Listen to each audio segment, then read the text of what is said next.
Are you tired of being weighed down under the burden of bad habits? And are you seeking to develop new, healthier habits and a healthier way of living? This episode is for you. Welcome to the Proactive Living Podcast with Femi Aturu.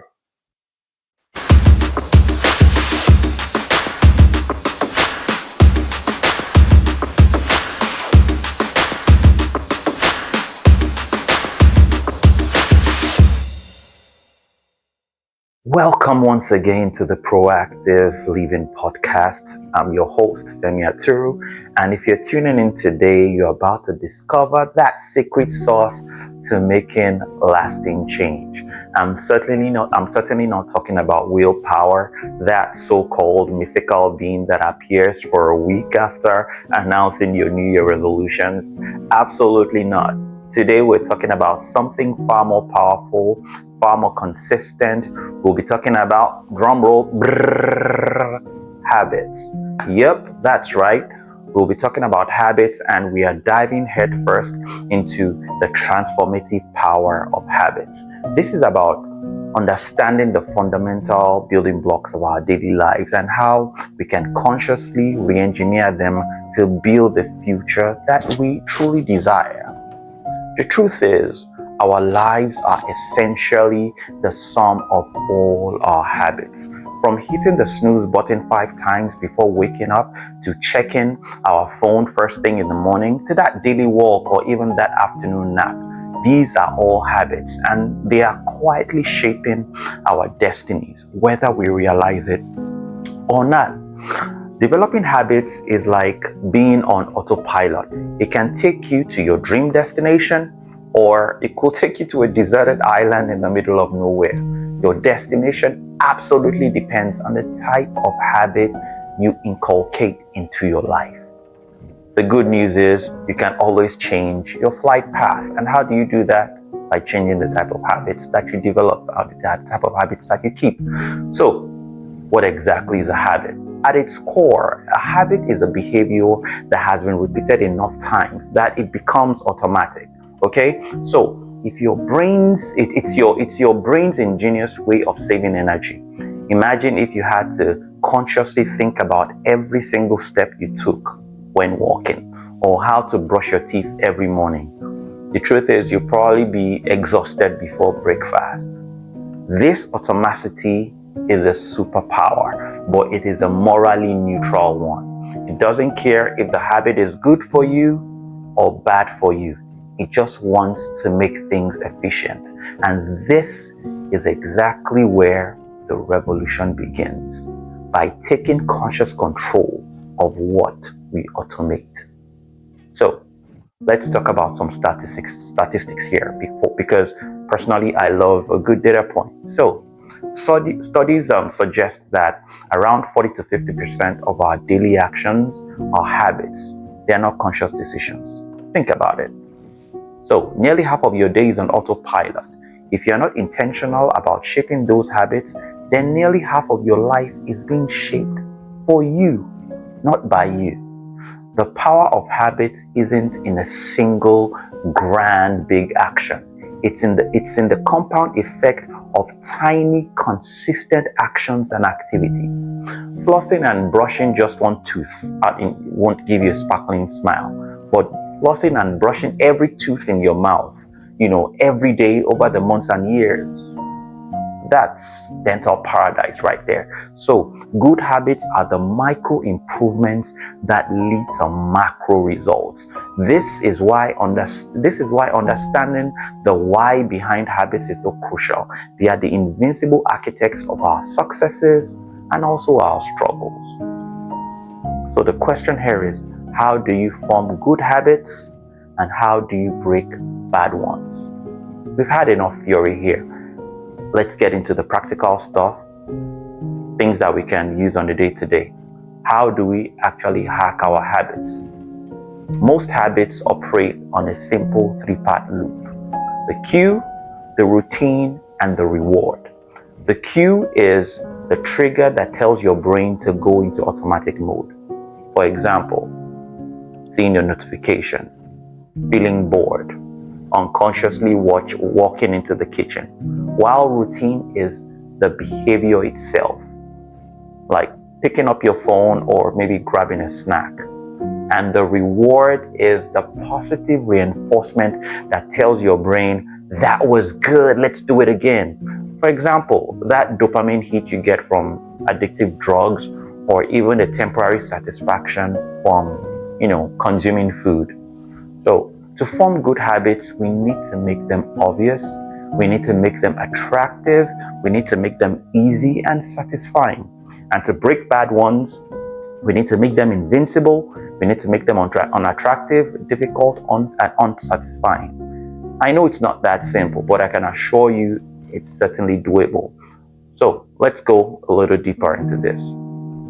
So, hacks for forming good habits. The number one hack here is make it obvious. This is also known as the environment design hack. Your environment is a powerful cue. If you want to read more, you put a book by your bedside table. If you want to exercise, you lay out your workout clothes the night before. If you want to eat healthier, you put that fruit bowl on the counter and hide away the cookies. It's basically like setting a trap for your future healthier self. Let me share another set of statistics with you. One study by the American Journal of Public Health found out that by simply having fruits and vegetables visible in the kitchen led to increased consumption. It's not magic, it's just making the healthy choice the easy choice. The next point is make it attractive. This hack has to do with bundling your temptations. Pair a behavior you need to do with the behavior you want to do. I'll repeat that. Pair a behavior you need to do with the behavior you want to do. I'll give you an example or a couple of examples. If you're into entertainment podcasts, only allow yourself to listen to that podcast while you're on the treadmill, or only watch your favorite show while doing laundry. It's basically like bribery, but with yourself. And I can assure you it's totally legal. You're certainly not going to get arrested for it. The next point here in developing new habits is you need to make it easy. Make it easy. When starting a new habit, make it so ridiculously small. If you want to start meditating, meditate for 2 minutes. If you want to run, put on your running shoes and run maybe half a mile or a mile. If you want to write, start with a paragraph. The goal here is just for you to start. Building the identity of someone who meditates or maybe someone who writes is far more important than the quantity at the beginning. It's about showing up. I want you to remember that showing up is half the battle. The next point here is that you need to make it satisfying. Our brains love immediate rewards. So when you complete a good habit, give yourself an immediate small reward. It could be a mental high five, or maybe checking it off a list. I love that.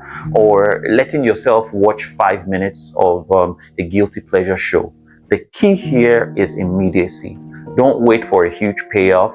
Celebrate the small wins. It trains your brain that this new behavior is worthwhile.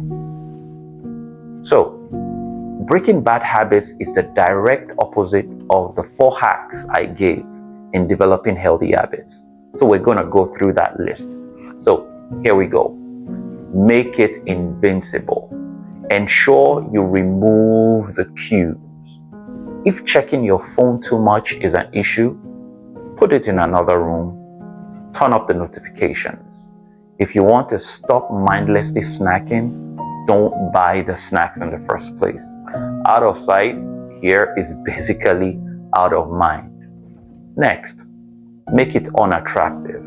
How do you do this? You reframe the reward. So instead of focusing on the temporary pleasure of a bad habit, focus on the negative long-term consequences. That cigarette might feel good now, but it's contributing to lung damage. That extra hour of sleep might feel good, but it's making you late for your goals. All right? Reframe the narrative from I'm missing out on pleasure to I am choosing a healthier future for myself. The next point, make it difficult. Put obstacles in the way of your bad habits. If you want to stop staying up late, move your phone charger out of your bedroom. If you want to reduce screen time, uninstall all those tempting social media apps from your phone and maybe only access them on your computer. Make it a pain to engage in the bad habit. If you have to go through hell and high water to get your favorite junk food, the truth is the chances are that you would reconsider. All right? So, also, make it unsatisfying. Sometimes external accountability is key. Create a habit contract with a friend or use an app that imposes a penalty if you don't stick to your goal. For example, if you don't go to the gym, you probably would owe your friend $10. Nothing motivates quite like fear, the fear of losing money or looking bad in front of someone you respect. For me, that will certainly get me to the gym. So for any habit revolutionary effect on your life, it's going to take patience and persistence. You must make up your mind to be in it for the long game, okay? So the habit revolution is not about flipping a switch. It takes patience. It's about cultivating a garden. You plant the seeds, you water them, you prune, and eventually you get a beautiful harvest. There will be weeds. There will be days when the sun doesn't shine. Don't give up on yourself easily. There is a popular myth that states that it takes 21 days to form a habit. However, more recent research suggests that it takes anywhere from 18 to 254 days for a new behavior to become automatic, with the average being around 66 days. So if you miss a day, don't throw in the towel. It's not about being perfect, it's about being consistent over time. It's about progress, not perfection. The most important thing is to be kind to yourself. When you mess up, and I promise you, you will mess up. And when you do, don't let that one slip become a full-blown relapse. Just get back on track the very next opportunity you get. It's like driving a car. You take a wrong turn. If you take a wrong turn, you're not going to abandon your car and walk home. You'll reroute, basically. So don't make your life an abandoned project. All right, the true power of habits lies in understanding that you are not entrapped to your past behaviors. You have the power to create a new normal, one tiny intentional habit at a time. It's empowering, it's liberating, and it's the most effective way to build the life you truly want. So stop waiting for motivation and start building habit systems. Why? Because systems are the silent architects of our personal success. Thank you so much for joining me today on the Proactive Living Podcast. I hope this episode has given you some powerful tools to start consciously shaping your days. If this episode resonated with you, please share with someone who could benefit. Please leave us a review and subscribe so that you don't miss our next deep dive into making life work for you. Until next time, stay proactive, build those good habits, break up with the bad ones.